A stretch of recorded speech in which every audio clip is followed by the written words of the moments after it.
जय श्री राम। ज्ञान संजीवनी के पावन उद्देश्यों द्वारा निर्मित एवं संचालित व्यासपीठ.org में आपका हार्दिक स्वागत है। मैं हूं मानस मधुकर स्वामी संदीपाचार्य और आज आपके समक्ष उपस्थित हूं श्री राम कथा के वक्ता और श्रोता के बारे में कुछ बतलाने के लिए। आइए इसका आद्योपांत श्रवण करते हैं और यह जानने का प्रयास करते हैं कि श्री राम कथा का वक्ता कैसा होना चाहिए और श्री राम कथा का श्रोता कैसा होना चाहिए। गोस्वामी जी के अनुसार इस कथा के वक्ता साक्षात महादेव हैं और कथा की श्रोता साक्षात पार्वती है। और इस चीज को बालकांड में बल मिलता है कि रचि महेश निज मानस राखा पाई सुसमय शिवासन भाखा।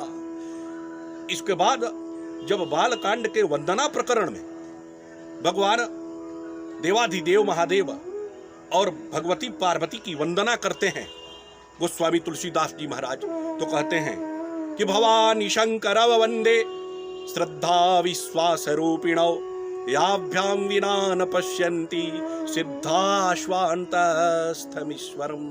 अर्थात मैं विश्वास के साक्षात घनीभूत रूप महादेव की वंदना करता हूँ और श्रद्धा स्वरूपा पार्वती की वंदना करता हूँ।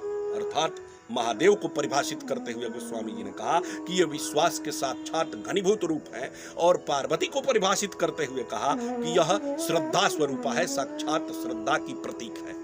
अर्थात इस श्लोक के अनुसार वक्ता को विश्वास का प्रतीक होना चाहिए और श्रोता को श्रद्धा का प्रतीक होना चाहिए और दोनों के समन्वय से जब राम कथा उभर कर समाज में सामने आती है तो उसका जीवन में क्रांतिकारी परिवर्तन नजर आता है, बदलाव नजर आता है।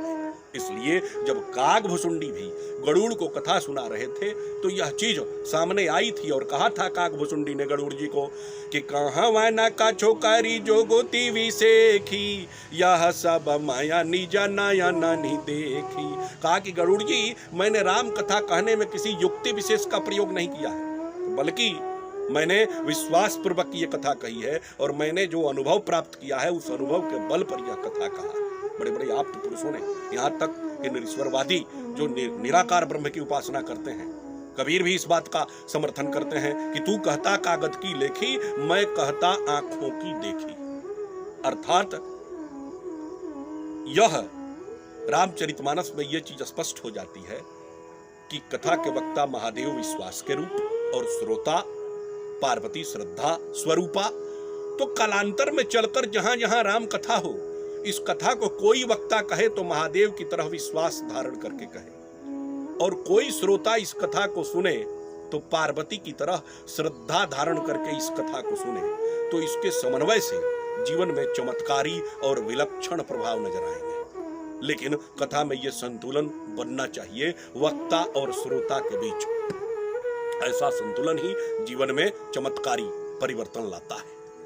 तो हम लोगों को यह ध्यान रखना चाहिए कि जो वक्तागण है वह भी जहां कथा कहने जाएं तो उन्हें इस बात का ध्यान होना चाहिए कि विश्वास धारण करके कथा को कहें और दुनिया के जो श्रोता हैं वह जब श्री राम कथा को सुने तो श्रद्धा धारण करके श्री राम कथा को सुने और यह संतुलन कायम करें, तब जाकर जीवन में बदलाव नजर आएगा, श्री राम की कृपा प्राप्त होगी, आनंद ही आनंद होगा। अतः हम सब मिलकर यह चेष्टा करें कि विश्वास और श्रद्धा के समन्वय से कथा का वाचन और श्रवण संभव हो पाए, जिससे भारतवर्ष में उजाला ही उजाला नजर आए। जय श्री